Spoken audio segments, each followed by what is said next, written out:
Hello students, today we are going to start lecture number 3 of chapter 6, class 11. Chapter number 6, name of this chapter is work, energy and power. In previous lecture 1 and lecture 2, we discussed about work, force, work done by a constant force and work done by a variable force. Now in this lecture we discuss about energy. Now how can we define energy? Energy is ability to do a work. Energy किसको बोलेंगे? जो work करने की body में जो ability है उसको हम एनर्जी बोलेंगे. Now in this energy portion, first of all we discuss about a kinetic energy. As you are aware with kinetic energy किसे कहेंगे? The capacity of an object to do a work by virtue of its motion is known as kinetic energy of the object. जो object की जो capacity है work करने की, वो अगर कोई मोशन थ्रू, कोई वेलोसिटी थ्रू हो रही है, ओके, तो उस एनर्जी को हम काइनेटिक एनर्जी बोलेंगे. It can be thought logically that a body moving with more speed would have a more kinetic energy compared to the kinetic energy the same body moving with comparatively lesser speed. So जो body की kinetic energy किसको बोलेंगे ज़्यादा है? Body moving with more speed, उसकी जो kinetic energy है वो ज़्यादा होगी. जो बॉडी मूव करेगी विथ लो स्पीड तो उसकी काइनेटिक एनर्जी कम होगी. उसको हम बॉडी की काइनेटिक एनर्जी इस तरह से हम डिफाइन करते हैं. When a body is acted upon a force, acceleration is produce on it. जब भी हम बॉडी पे फोर्स लगाएंगे तो वो बॉडी में एक्सीलरेशन प्रोड्यूस होगा according to the Newton's law. Thus velocity of the body change and hence the kinetic energy of the body also change. तो उस तरह से जब भी वेलोसिटी चेंज होगी, बॉडी की जब भी वेलोसिटी चेंज होगी तो वहाँ पे काइनेटिक एनर्जी चेंज होगी. Also force acting on a body displaces the body and so work is said to be done on the body by a force. तो जब भी हम बॉडी पे फोर्स लगाएंगे और बॉडी का कुछ ना कुछ डिस्प्लेसमेंट हमको मिलेगा तो हम उसको बोल सकते हैं कि वहाँ पे फोर्स लगा हुआ है. This fact indicate that there should be some relation between the work done on a body and the change in its kinetic energy. तो उसके हिसाब से हम कह सकते हैं कि जब भी वर्क डन होगा तो वहाँ पे उसका रिलेशन होगा कि उसकी काइनेटिक एनर्जी चेंज हुई होगी. तो अब हमको वो फाइंड आउट करना है कि वर्क डन और काइनेटिक एनर्जी में रिलेशन क्या है. लेट अस ऑब्टेन सच रिलेशन. तो यहाँ पे हमको प्रूव करना है, रिलेशन प्रूव करना है कि वर्क डन और काइनेटिक एनर्जी में क्या रिलेशन है या रिलेशन नहीं है. अगर रिलेशन है तो वो रिलेशन क्या है?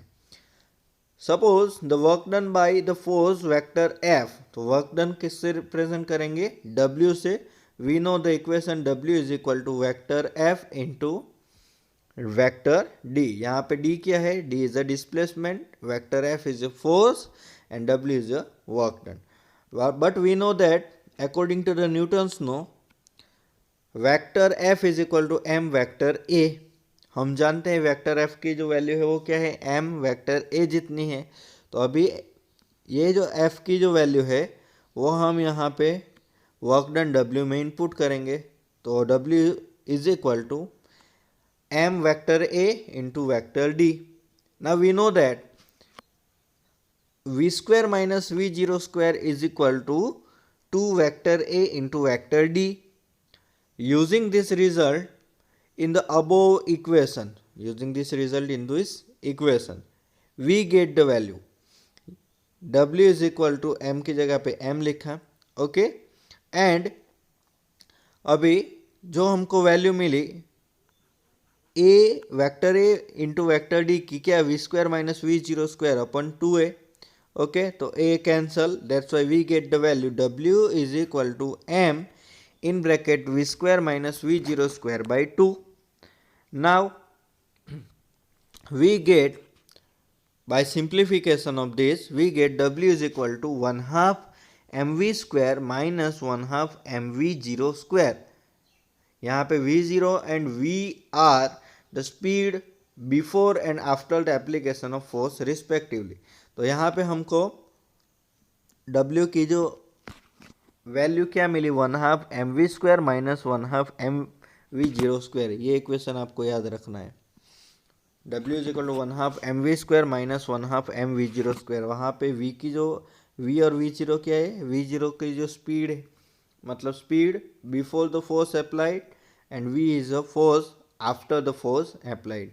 फोर्स एप्लीकेशन के पहले की और फोर्स एप्लीकेशन के बाद की जो ऑब्जेक्ट की जो स्पीड है, बॉडी की जो स्पीड है, वो इंडिकेट यहाँ पे हो रही है.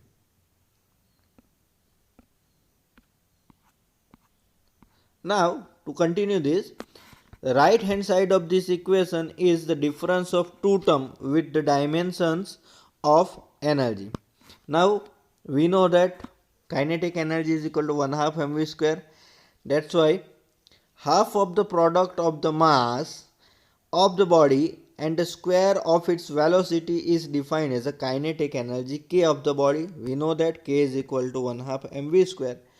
So m square V square upon 2m, इसको हमने सिंप्लीफाइड किया m square V square upon 2m. चलो, now we know that p is a momentum, p is equal to mv. तो यहाँ पे m स्क्वायर वी स्क्वायर की जगह पे क्या लिखेंगे, p square, because p is equal to mv.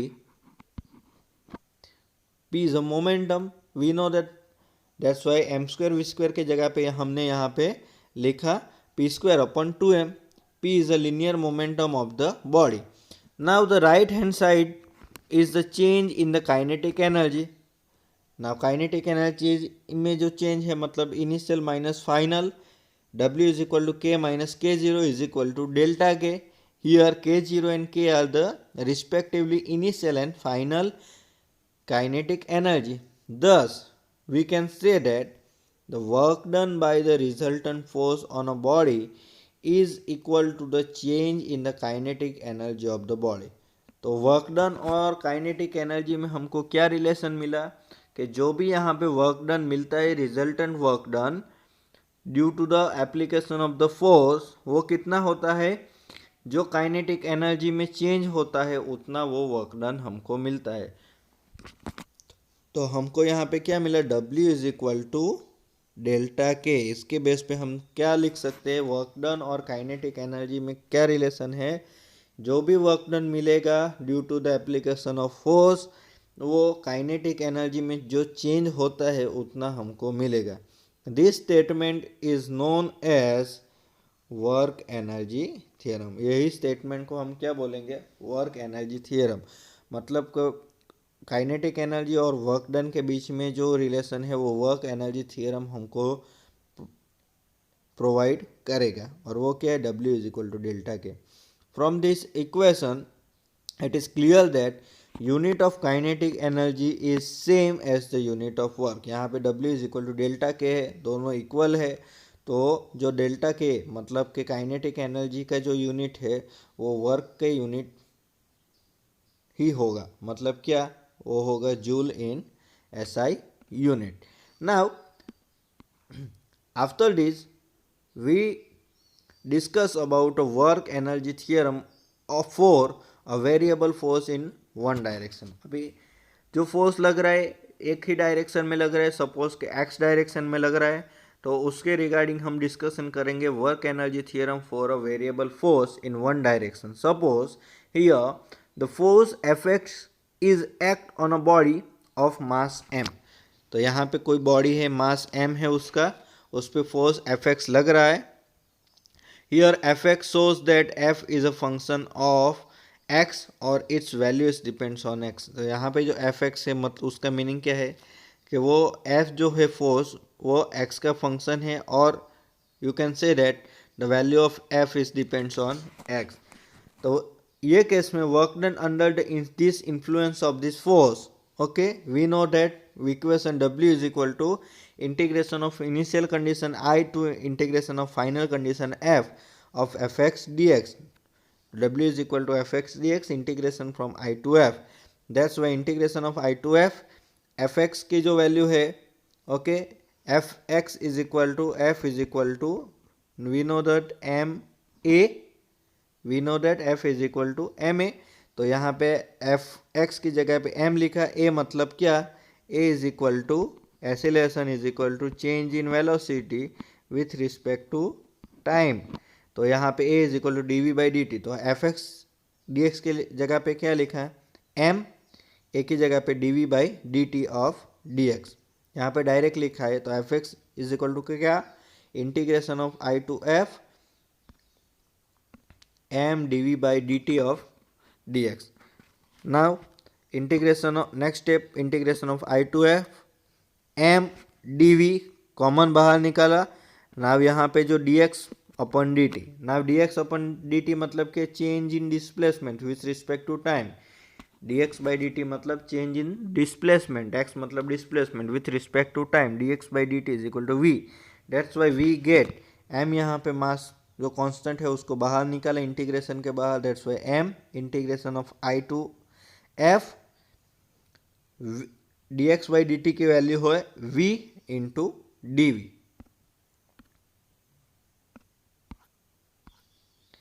If initial velocity of the body and the final velocity of the body are v1 and v2, तो initial velocity हमने v1 suppose की, final velocity v2 suppose की. That's why w is equal to m integration of v1 to v2 v dv.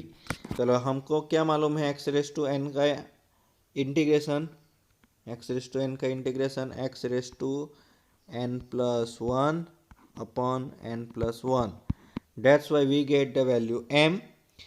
v का integration v square by two, limit v1 to v2. तो ये जो 2 है उसको हमने बाद में यहाँ पे कॉमन निकाला, कांस्टेंट है इसलिए m बाई टू. चलो v2 square minus v1 square. That's why we get the value 1/2 m v2 square minus 1/2 m v1 square.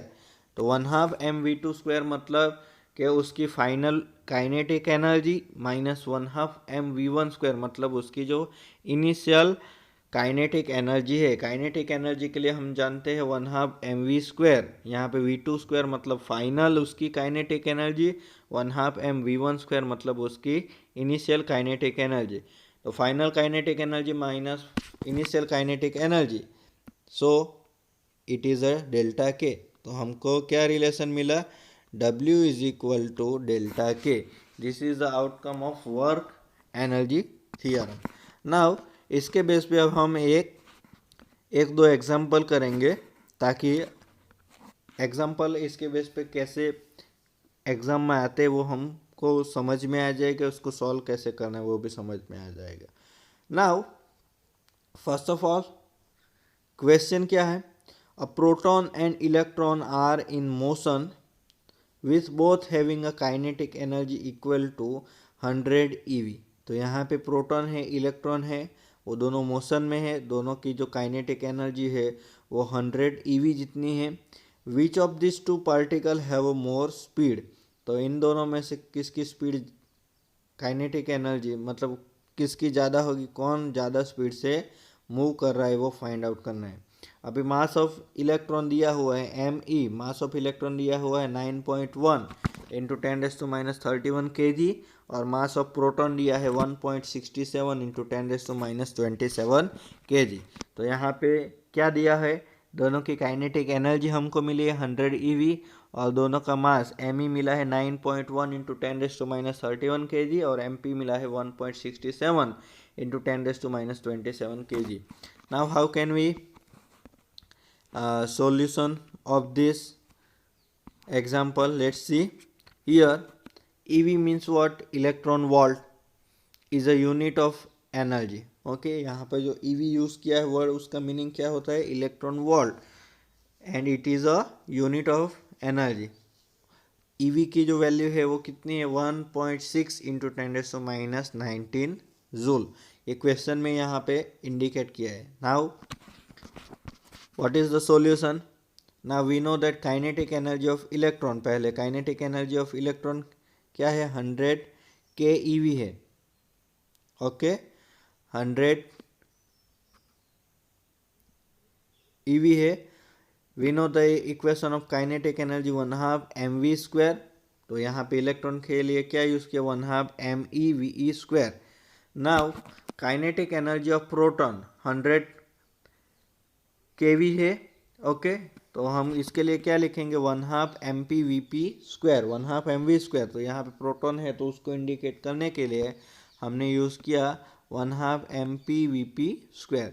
तो यहाँ पे क्या लिखा है कि both kinetic energy is equal, both having a kinetic energy equal. तो हम क्या लिख सकते हैं, MeVe² is equal to MpVp². तो Ve अपन Vp क्या होगा, √MP/Me. अभी यहाँ पे अंडर रूट में MP और Me की वैल्यू पुट करेंगे तो MP की वैल्यू यहाँ पे कितनी है, 1.67. क्वेश्चन में दिया है MP की वैल्यू कितनी है, 1.67 इंटू 10⁻27. Me की वैल्यू कितनी है, 9.1 into 10⁻31. So we get the value of Ve/Vp is equal to 42.84. तो यहाँ पे क्या है, जो वैल्यू मिली वो किसका रेशियो है, Ve/Vp. तो यहाँ पे Ve की वैल्यू क्या है, thus if an electron and proton have equal kinetic energy then the speed of electron is 42.84 times the speed of proton. यहाँ पे रेशियो हमने लिया है Ve/Vp. तो जो आंसर मिला है वो 42.84. तो हम बोल सकते हैं कि जो इलेक्ट्रॉन की जो स्पीड है वो प्रोटॉन की स्पीड से 42.84 जितनी टाइम्स उतनी ज़्यादा होगी. Now move to the next example. First of all we understand the example question. A body of mass 2 kg is at rest on a smooth horizontal surface. यहाँ पे जो बॉडी है उसका मास यहाँ पे हमको मिला है वो है 2 kg का. व्हेन अ हॉरिजॉन्टल फोर्स मतलब F कितना लग रहा है, 0.5 Newton act on this body. तो पहले हमको वैल्यू मिली है M की, अभी वैल्यू मिली है फोर्स की. जो फोर्स है 0.5 न्यूटन का है, हॉरिजॉन्टल डायरेक्शन में लग रहा है. It is displace in the direction of the force. और वो जो डिस्प्लेसमेंट हो रहा है वो फोर्स की डायरेक्शन में हो रहा है.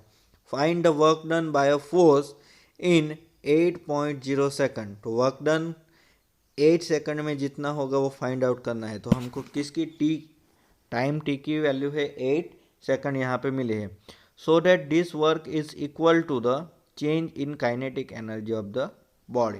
तो वर्क एनर्जी थियरम को हमको ये प्रूव करना है. Now the solution. We know that according to the Newton's second law of motion, F is equal to ma. That's why A is equal to F upon m. तो we first of all we get the value of A. जब भी force लगेगा तो यहाँ पे acceleration होगा. That's why A is equal to force कितना है 0.5, मास कितना है 2. तो we get the value of acceleration 0.25 metre per second square. Now the velocity of the rest of the body after 8 second. 8 second के बाद जो उसकी बॉडी की जो वेलोसिटी है वो कितनी होगी, v is equal to V0 plus AT. अगर हमारे पास A की वैल्यू है, T की वैल्यू है, तो 8 सेकंड के बाद जो वेलोसिटी कितनी होगी उसका जो फॉर्मूला है वो क्या है, v is equal to V0 plus AT. Initial velocity उसकी होगी V0. यहाँ पे पहले ही बोला है कि जो बॉडी है वो रेस्ट कंडीशन में है. That's why V0 is equal to 0. तो V0 is equal to 0 plus a की जो वैल्यू है 0.25 एंड टी की जो वैल्यू है 8 second. So we get the value of 2 metre per second. तो 8 सेकंड के बाद जो बॉडी की वेलोसिटी होगी वो कितनी मिलेगी हमको, 2 metre per second. Now we have to find out the displacement of body in 8 second. We have the equation for the displacement in terms of acceleration and time. That's why d is equal to 1/2 AT square. 1/2 A की value है 0.25, T की value है 8, मतलब 8 का square 64. तो we get the value of displacement d is equal to 8 metre. then the work done by this force, work done here, W is equal to force into time, that's why 0.5 into 8, we get the value of W is equal to 4 joule.